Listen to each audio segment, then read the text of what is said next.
Hi நண்பர்களே, இன்னைக்கு நம்ம டிஎன்பிஎஸ்சி தேர்வில் கேட்கப்பட்ட ஒரு ரீசனிங் கேள்வியை பார்ப்போம். ராம் அப்படிங்கிறவர் ஒரு ஃபோட்டோவை பார்த்து, இந்த ஃபோட்டோவில் இருக்க பெண் என்னோட அம்மாவோட பேரனோட ஒரே மனைவி அப்படின்னு சொல்கிறாரு. அப்படின்னா ராமுக்கும் அந்த பெண்ணுக்கும், அதாவது அந்த ஃபோட்டோவில் இருக்க பெண்ணுக்கும் என்ன உறவு முறை அப்படின்னு கேட்குறாங்க. ஆப்ஷன்ஸ் பாருங்கள்.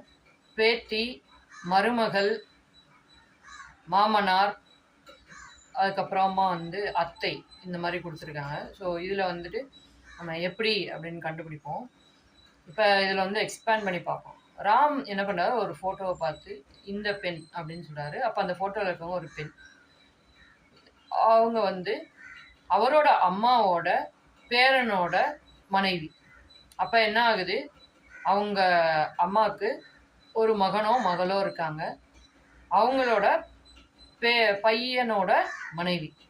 அப்போ இவர் என்ன சொல்கிறாரு, என்னுடைய அம்மா அப்படின்னு சொல்கிறாரு. அப்போ அவருடைய அம்மா அப்படிங்கும்போது அந்த பையன் இருப்பார்ல, அவர் அவருடைய மகனாக தான் இருப்பார். இந்த பெண் ஃபோட்டோவில் இருக்கவங்க அவருடைய மருமகளாக இருப்பாங்க. ராம் அந்த பெண்ணுக்கு என்ன உறவு அப்படின்னு தான் கேட்குறாங்க. அப்போ மாமனார் அப்படிங்கிறது விடை.